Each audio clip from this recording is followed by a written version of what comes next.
દૈનિક બાઇબલના વાંચનો. તારીખ 22 એપ્રિલ 2026, પાસ્કાના ત્રીજા અઠવાડિયાનો બુધવાર.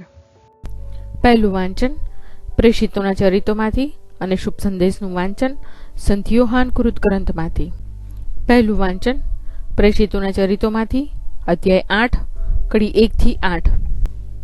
એનો વધ કરવામાં શાઉલની સંમતિ હતી. અત્યાચાર અને સંઘનો વિસ્તાર. તે દિવસે યરૂશાલેમના ધર્મસંઘ ઉપર ભારે અત્યાચારો શરૂ થયા અને પ્રેષિતો સિવાયના બધા યહૂદિયા અને શમરૂનના પ્રદેશમાં વેરાઈ ગયા. કેટલાક ભક્તિપરાયણ માણસોએ સ્તેફાનને દફનાવ્યો અને તેની પાછળ પુષ્કળ શોક કર્યો. આ વખતે સાઉલે સંઘ ઉપર ભારે જુલમ ગુજારવા માંડ્યો. ઘેર ઘેર જઈને તે પુરુષોને અને સ્ત્રીઓને ઘસડી કાઢતો અને તેમને જેલમાં પુરાવી દેતો. હવે જેઓ વેરાઈ ગયા હતા તેઓ શુભ સંદેશ ફેલાવતા ફરતા હતા. ફિલિપ શમરોનના શહેરમાં જઈને ત્યાંના લોકોની આગળ ખ્રિસ્તનો પ્રચાર કરવા લાગ્યો. એ જે ચમત્કારો કરતો હતો તે લોકોએ જોયા હતા અને તેને વિશે સાંભળ્યું હતું, એટલે બધા એની વાત એક ચિત્તે સાંભળતા હતા. ઘણા વળગાડ વળગેલા માણસોમાંથી અશુદ્ધ આત્માઓ મોટેથી ચીસ પાડતા પાડતા બહાર નીકળતા હતા અને ઘણા લખવાવાળા અને લૂલા લંગડા સાજા થતા હતા. આથી એ શહેરમાં આનંદ આનંદ થઈ રહ્યો હતો. આ પ્રભુની વાણી છે, તે આપણો આધાર છે. શુભ સંદેશનું વાંચન સંત યોહાન કૃત ગ્રંથમાંથી અધ્યાય 6 કડી 35 થી 40. ઈસુએ તેમને કહ્યું, હું જ જીવનદાયી રોટી છું.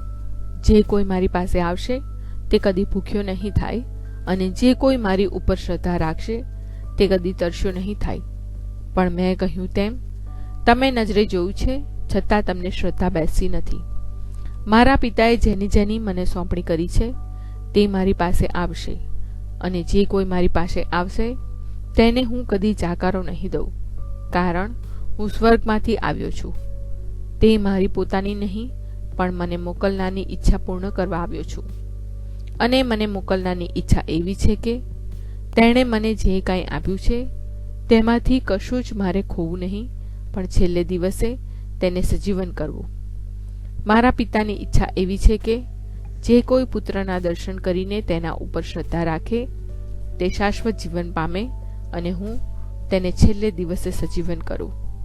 આ પ્રભુની વાણી છે, તે આપણો આધાર છે. પ્રાર્થના. ઓ મારા પ્રભુ ઈસુ, હું મારા પાપો માટે પસ્તાવો કરું છું. મારા પાપો માફ કરો. મારા હૃદયમાં આવો. હું તમને મારા પ્રભુ અને તારણહાર બનાવીશ. આમેન.